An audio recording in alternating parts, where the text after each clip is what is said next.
कि छोटे बहपाओ माई हयूच दरबार बोल कैसे आई हो।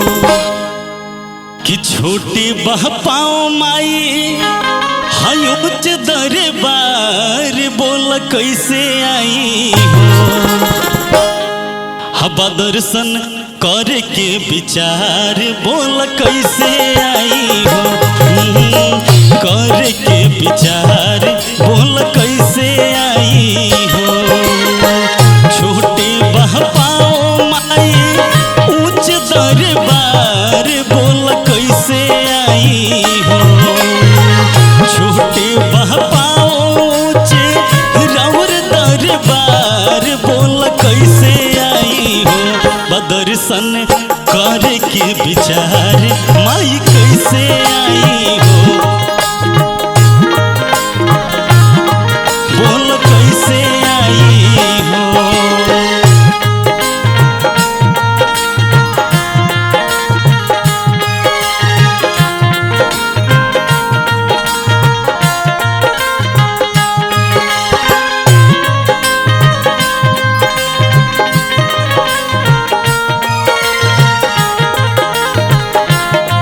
अरे जिया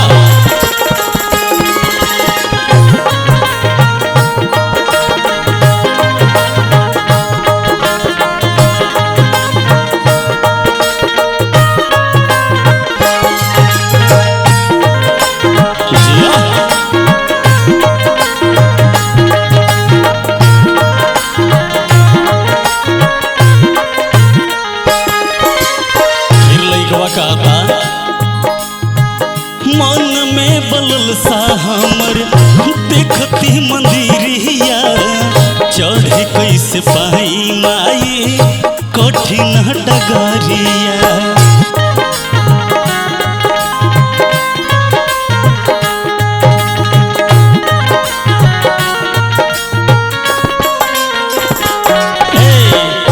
मन में बलल सा हमर देखती मंदिरिया चढ़ कैसे पाई माई कठिन डगरिया।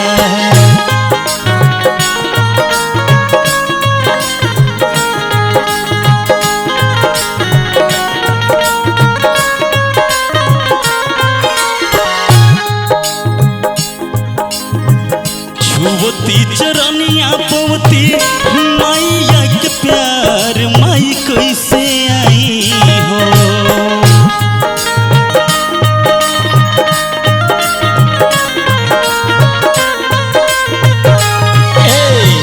छुवती चरनिया पवती मैया जी के प्यार माई कैसे आई हो। बदर्शन करके विचार माई कैसे आई हो। बदर्शन करके विचार माई कैसे आई हो।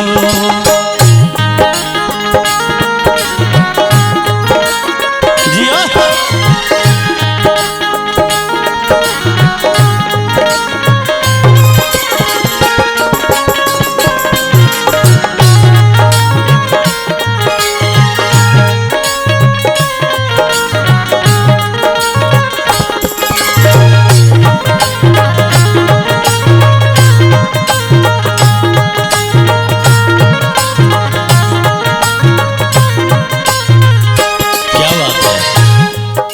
कहा था लइकवा माई से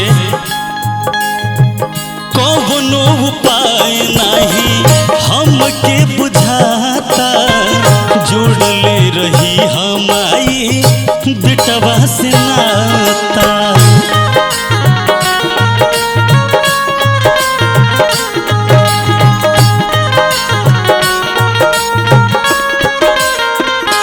जय हो